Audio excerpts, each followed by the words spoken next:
Hey everyone, and welcome to a very special video. I was able to get the chance to sit down with writer, director, editor, comedian and actress Vera. Drew's had a pretty exciting career working on many incredible shows such as Nathan For You, Who Is America, and I Think You Should Leave with Tim Robinson. Today, we sat down to discuss her directorial debut, The People's Joker, as it becomes available to rent and purchase wherever you watch films, and the ins and outs of how the idea came to be and the impact that it's left on the internet. I really appreciate the time that Vera gave to speak to me about the film and just the creation of it, really. So I'm not going to take up any more time. Enjoy.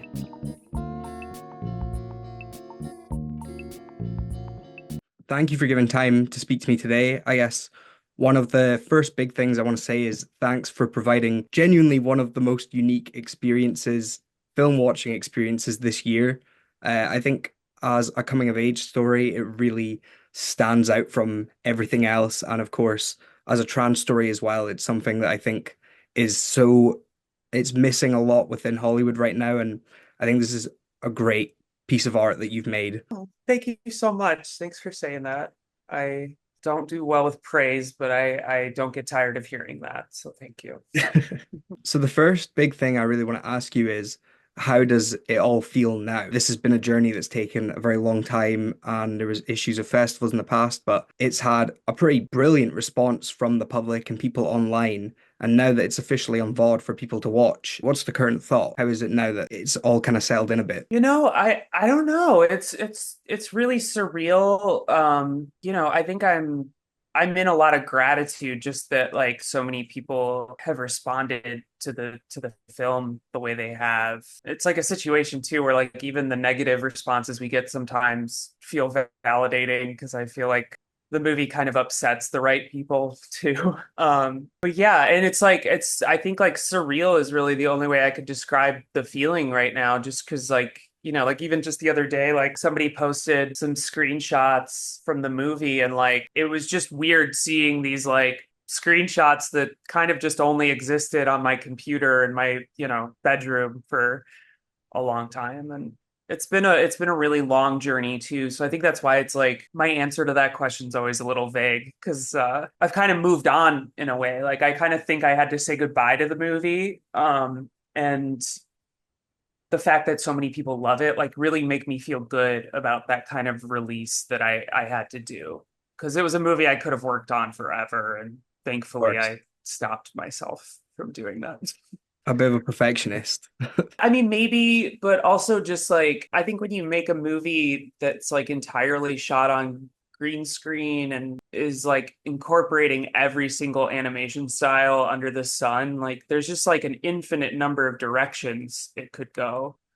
And it was very easy to kind of like lose my mind in that process. And I did several times, and several times while we were in the process of releasing it too. I think just because of how meta it was as well, like it kind of became this like crazy funhouse mirror of just my life while it was sort of happening.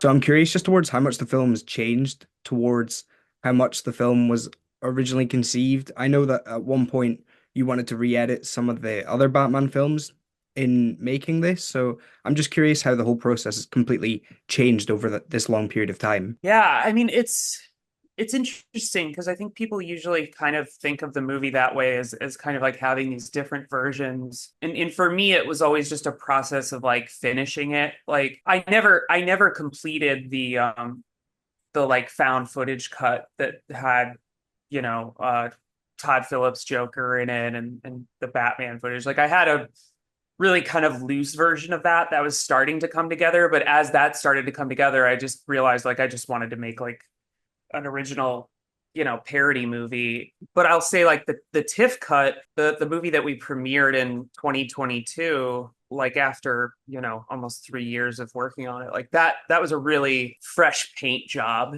is Yeah. how I've described it. And it was not it was fun to watch because like I'd finished the movie like seconds before like getting in the car to go to the airport to premiere it in another country. And, it was very amazing, beautiful screening. But it was a little hard to watch at times because the movie felt very not done. As you said, a fresh paint job and still needed that kind of finishing touches. Yeah, and I think like that's what a lot of people don't always realize about like stuff when it's like screening at festivals. I don't know if I'll ever really do it this way again, like with my next films or what, but like a lot of the times like it's kind of almost like you're screening like an early version of it with like rough visual effects and so that sort of like year after where the movie was kind of in this like sort of limbo where I was like trying to figure out like what our distribution plan was. Like I really spent that year kind of like perfecting the visual effects and there was a version of the movie that we screened at festivals that had a completely different soundtrack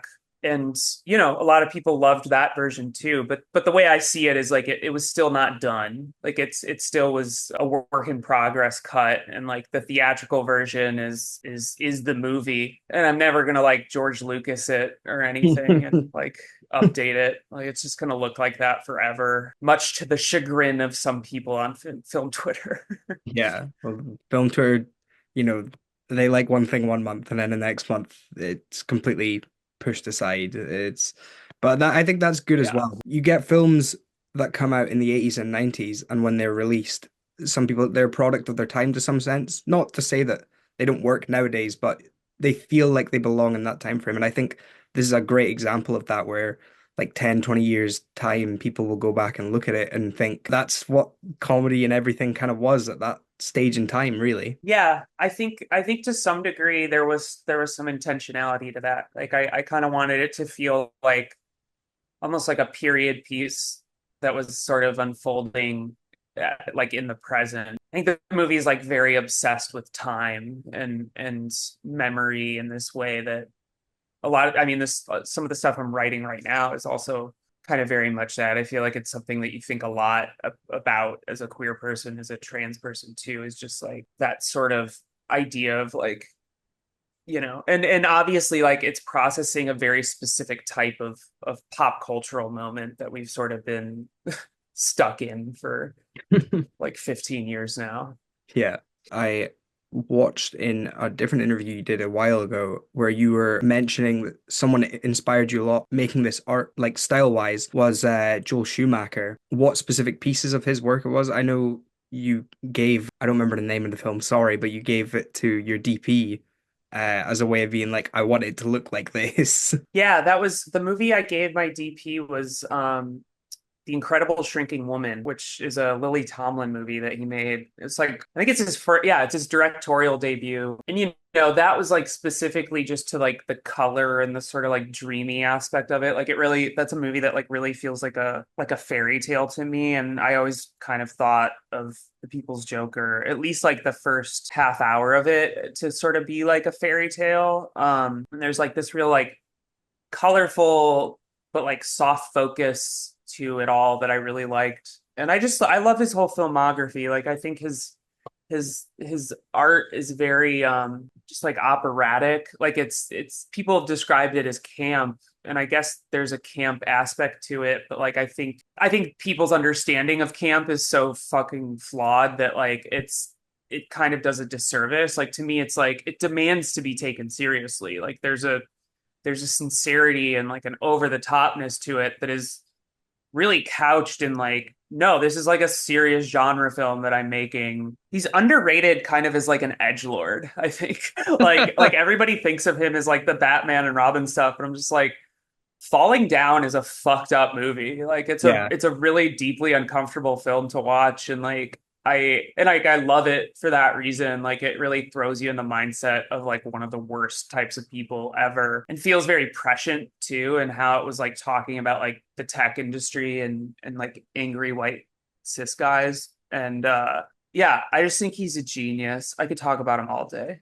Another thing with the style of the film was obviously it was crowdsourced, and I'm curious towards how you chose which artists you had on the film, considering there's like a wide array of different art styles thrown in here. I feel like that must have been somewhat of a difficult choice to kind of pick and choose. Not really, to be honest. Like it was actually it was the only sort of like lines that I had to color in were kind of like the pool of artists that I had that wanted to make the film with me. But I like really just like looked at what everybody's like aesthetic was, like what kind of art were they the best at making, what kind of art did they enjoy making, and kind of just found the spots in the script that like it would make the most sense. And it was just kind of like working my way down a checklist, sort of. Like I think specifically like with like 3D animation in it, I knew I wanted like our Gotham City to kind of look like it was like miniatures, like models. And I would have honestly preferred to have built like a whole miniature set, but that would have just taken too much time and cost too much money. But I had this artist named Ben Granger who I had worked with many times on various Tim and Eric things that I had done. And his like 3D models just always kind of felt like miniatures to me. They had like a very like miniature like texture to them. So it was like a no-brainer involving him. And we had this other 3D artist named Salem Hughes that made kind of this like low poly 3D art that kind of looked like old like video games and stuff. So it was just like, okay, like we have all these scenes in a bat cave and like the Batmobile chase and stuff. Like what if it kind of feels like a video game, like a retro video game, like a Batman video game that I would have played as a kid or whatever. So it just kind of like there was like kind of a logic to it that I think was very intuitive. But it never stressed me out. I think like managing that many pieces of media and like because the visual effects, like I was the sort of end of the line with all the visual effects. Like I did most of the like the final compositing of kind of bringing these shots together. That took a long time and was very stressful, but it was also a lot of fun. I love doing visual effects, and I love also like just the idea that you can do visual effects in a way that's like not cheapening a story or like overly relying on it. I think like when not to keep talking about like negative criticism of the movie, but I've seen some people like say like, how come there's so much green screen? Like it's like, well, because there's like 25 locations that you're seeing over and over again, and I couldn't build sets for that. Yeah. And it really was this exercise in taking like the superhero aesthetic and the adult swim aesthetic and like mixed media and kind of shaping it into this like sort of collage narrative. It was very experimental. Like I think I almost wanted to prove to myself that it was something that we could do. I never thought it was going to take as long as it did, but uh, I'm super happy with how it turned out. Like it's exactly the movie that I set Yeah. out to make. Again, Thanks. with those the 3D models and everything, it fits well in the context of the film, in my opinion, just because of, that's the style that clearly you were trying to go for, and it works. It all blends together. It shouldn't, but it really does. No, it really shouldn't. And I think there's a certain level. I don't know. I'm very new agey and I do chaos magic and stuff. Like I think that I really thought of the movie as chaos magic ritual. And to that end, like I was pretty surprised with how just the results we got. Like I think it really was like this cosmic flow that me and my collaborators sort of found ourselves in. Because like I watched the movie now and I'm like, I don't know how we did this. Like this is nuts that you could go from one scene where these characters are like Barbie dolls and then the next they're human again and like talking about like the most traumatic things a human being could go through. Yeah. But I think it helps that,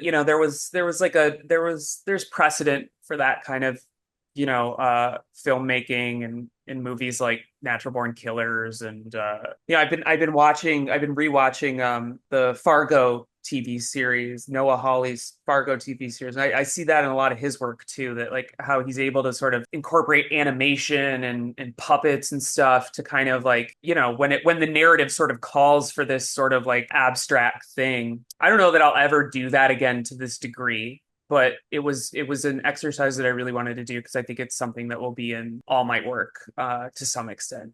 After the pandemic, we've seen a lot of really big budget films that they don't really do as well as they previously did, with stuff like Furiosa this year, which kind of bombed pretty heavily. But at the same time, there's a huge amount of people online that praise films like yours and Hundreds of Beavers.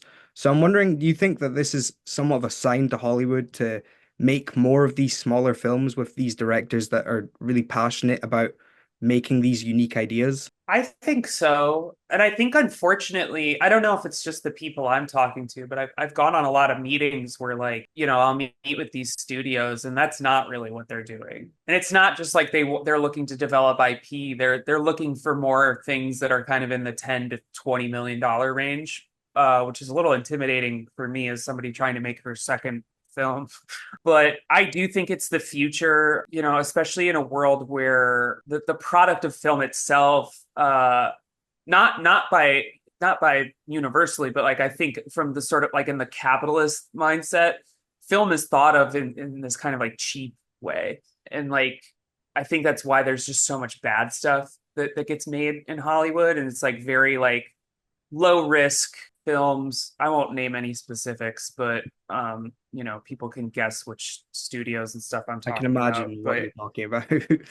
yeah, especially like in the horror world, I just think like, there's like cool stuff that gets made sometimes, but like there's also just like, reboots of old movies and like weird things that probably just should have like been a one joke on TikTok or something.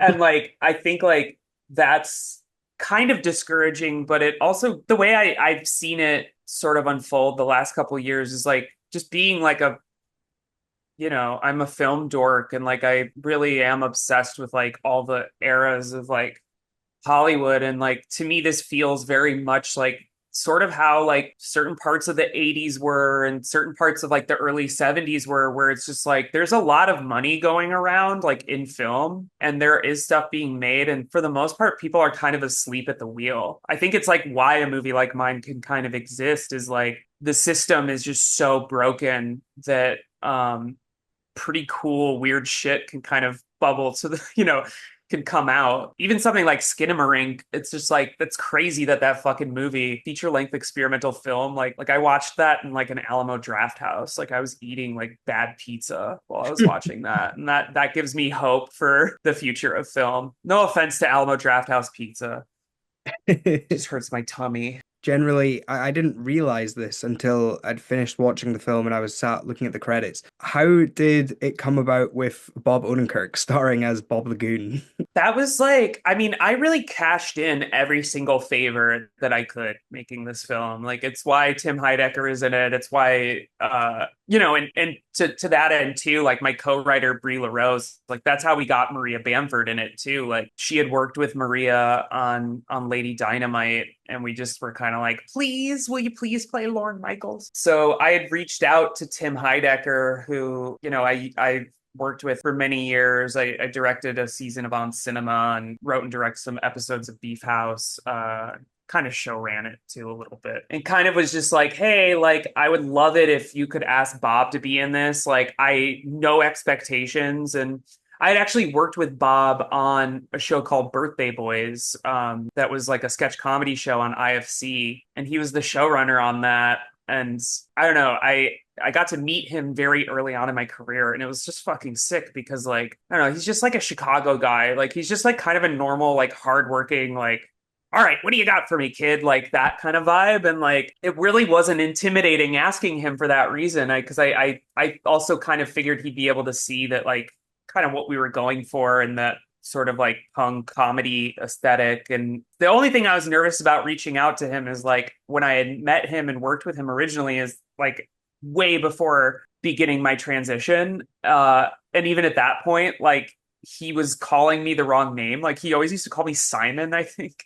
Um, so I had to like go through Tim and basically be like, okay, can you like just like kind of give him a primer on what the movie is and who I am and that I'm that same person and stuff. So he did, and I didn't really hear back for a while, and I actually kind of was like losing hope. But then just one day I just get a call from Bob and it was crazy because I think he was like on set of Lucky Hank or something. Like it sounded he was clearly like in the middle of work and called me, which is very him. Very just like again, like one of the most hardworking dudes I've ever gotten the chance to work with. And he was just like, all right, explain to me what you got here. And I told him like what the movie was and kind of what the idea of the part was. And to me, it was like funny including Bob the Goon in the movie, just because the only reason Bob the Goon exists as a character is just because Jack Nicholson like had this friend he wanted to put in his movie, like in Batman '89. He was just like, I think Yeah. Bob should be my henchman or whatever. It's like kind of just not a canon character. So the idea of like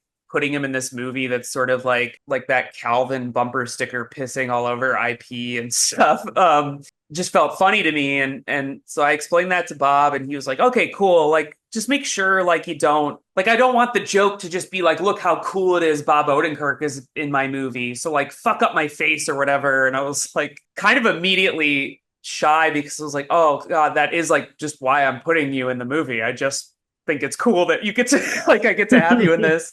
I grew up like being obsessed with Mr. Show. But I honored his wishes. You know, we really made him look hideous. He has a huge scar down his face. Like you could tell it's Bob Odenkirk. But yeah, I made him rather grotesque. And it's cool having him in the movie. It's cool having him in the movie and Scott Aukerman and Heidecker and Elliot Glazer, just all these like kind of like comedians that I crossed paths with or worked for over the years. Like it, and also really had this sort of like indie punk aesthetic to the kind of work they did. Like it was part of the magic of sort of piecing it all together, was just having like all these like wonderful like comedy elders and heroes sort of be a part of it. I feel very lucky that I was able to. Obviously, you mentioned that you're writing again and you're working towards your next film.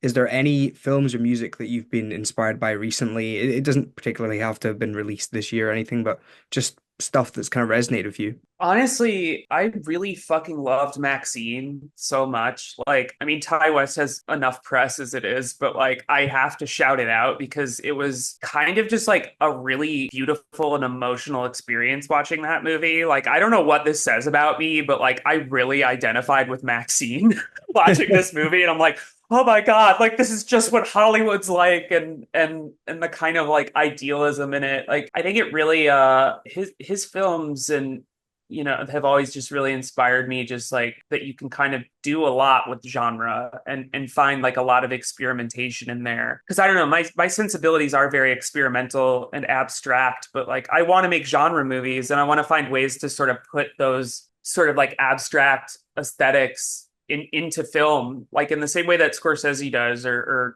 Kubrick, or Richard Kelly and stuff. Like, yeah. And I saw a lot of that in Maxine. And I loved Furiosa too, because it really just kind of felt like George Miller going like, look how hard I worked. I built this whole world. I wrote this whole mythology. But yeah, I'm sad we'll probably never see another Mad Max movie. Oh yeah, that's never happening. Um, Yeah. the last thing that I kind of want to ask you is, personally, why should people go and watch The People's Joker? Because I think it's an example of like the fact that you can make something that's deeply personal and has a point of view and is, edgy, kind of offensive, also being moving and funny and all that stuff. And we made it in a way that was very community minded. Like it really was this big collective, this like DIY community project. And to me, that's the thing. A lot of people, the way people talk about the movie freaks me out sometimes, as part of like within the history of queer cinema and stuff like that. But I think like the thing that is like really kind of groundbreaking about it is I really kind of threw auteur theory out the window and just made something with my friends that was this pure expression of this moment in time in my life, and my relationship to career and art. And I think it's just a beautiful example of that. And even if people watch it and don't really get anything out of it, I think they'd be able to see that. And I highly encourage people who don't like superhero movies to watch the movie. Like, it definitely is like a super nerdy, like Batman parody. Like, there's so many deep cut references in it. There's references in it that I've even forgotten that I put in there just because, like, it took way too long to finish the movie. But I think the people that respond to the movie most are people who actually don't really like superhero movies. It's kind of a superhero movie for the rest of us, to use a Seinfeld reference. Ugh. Well, we'll end on that note. That's great. Thank you so much. Yeah, thank you for creating a strikingly unique film that I genuinely think people will be talking about for quite a long time. I know you said you don't like praise, but gotta throw that in there. I really do just appreciate it. And again for your time as well. But this is technically the first like interview I've done and I was really nervous, but it was Really? lovely. Yeah, it was lovely speaking to you today and I felt very welcome. Oh God, I thank you, and you did great. I had no idea. This was Thank a you lovely very much. conversation, and yeah. So yeah, that's my interview with Vera. I think it went pretty well. Again, thank you to Vera for her time, and thank you to Kaila for setting all of this up. Honestly, I appreciate the time that both of you took out for this, and I had a blast doing this and chatting about a film that I feel definitely has to be recognised. Again, please watch the film, check it out. I'll leave a link in the description to Vera's website and where you can purchase it to rent. But yeah, thanks for watching. I hope you enjoyed, and yeah, I'll see you in the next one. See ya.